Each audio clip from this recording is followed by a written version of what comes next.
Welcome to Maine Better.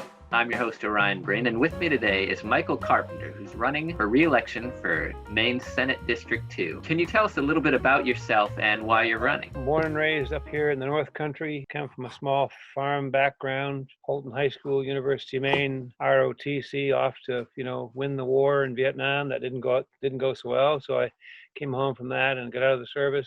Got myself elected to the legislature after the Watergate fiasco in '74, as much as I hate to say it that far back, but my white hair gives me away. Stayed in for 12 years, got out, stayed out 4 years, was elected Attorney General in '91, stayed there for 4 years, 2 terms. One of my few claims to fame is I think I'm the last person to have defeated Janet Mills. And we'll tell that's another whole story. We won't talk about that. Stayed out until 14. I ran for the Senate in 14, lost. Ran and was elected in 16, re-elected in 18. I enjoy the public policy issues and the debate. I think the Maine legislature is a group of pretty nice people, pretty good people, and I think we're very fortunate. So I enjoy working with them. What are some of the specific transportation challenges in your district? Always issues with roads. Keeping the roads in passable condition, the wear and tear. We have a lot of large trucks, logging trucks, potato trucks, and most years a lot of water, which means a lot of freezing and thawing and potholes and that sort of thing. So those are probably the biggest specific challenges we have with regard to transportation. Is there anything the state can do to address those challenges? Sure, give us more money and more hot top. It unfortunately does come down oftentimes to just that. Do you have any thoughts about transportation funding? Yeah, we don't have enough of it. Next question.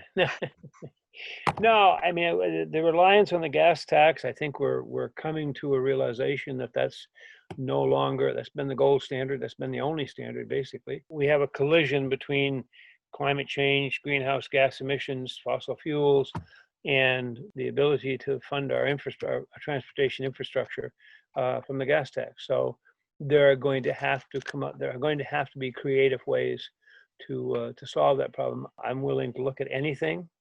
My seatmate in the Senate this last 2 years has been Bill Diamond, senator from Windham, the chair of the Transportation Committee. And I know he and his committee worked hard to try to come up with solutions, but it wasn't going to happen in an election year. So we'll see what happens maybe in the next year. What's your dream car? I drive a Ford pickup that I'm pretty happy with. So I guess I'd say something like that. I'm fairly tall and it's hard for me to get in and out of most cars. And I have horses and that sort of thing. So I moved to the pickup truck some time ago. In Acadia National Park, my daughter and I run a carriage horse operation on the Rockefeller Carriage Roads. We've had a 10-year contract.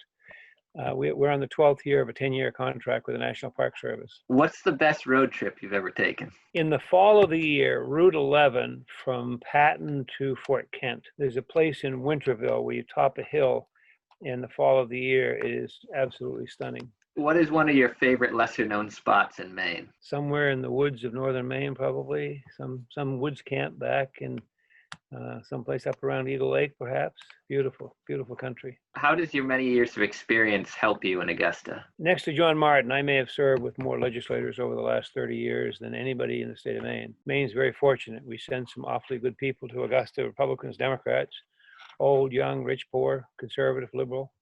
I think that doesn't get said often enough. I think it's so easy because of what we see coming out of Washington. I think it's so easy to be cynical, but we have a lot of really good people in Augusta that really, really work hard to do the right thing.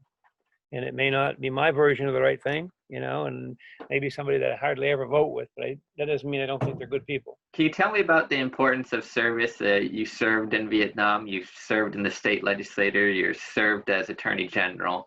What does service mean to you? It sounds kind of hokey. The state and the country have been very good to me.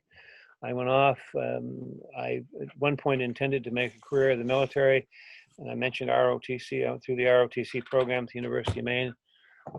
Was commissioned as a second lieutenant. Went off to, as I say, to save the world from communism, the domino theory, and all that. Somewhat disillusioned with that at the end of the Vietnam War, so I get out shortly thereafter. Public service has always been very important to me, just as a way of giving back. The best job in Maine is the Attorney General's job, as far as I'm concerned, bar none, and that was an incredible experience working with some of the finest people. I used to chuckle sometimes when I saw Governor LePage and Attorney General Mills. I was the Attorney General for Governor McKernan's last term, and he and I never had a crossword that I can remember, either in public or private. So that was important. That was an important face, if you will, to show the state. Thank you so much for coming on. Thank you, Ryan.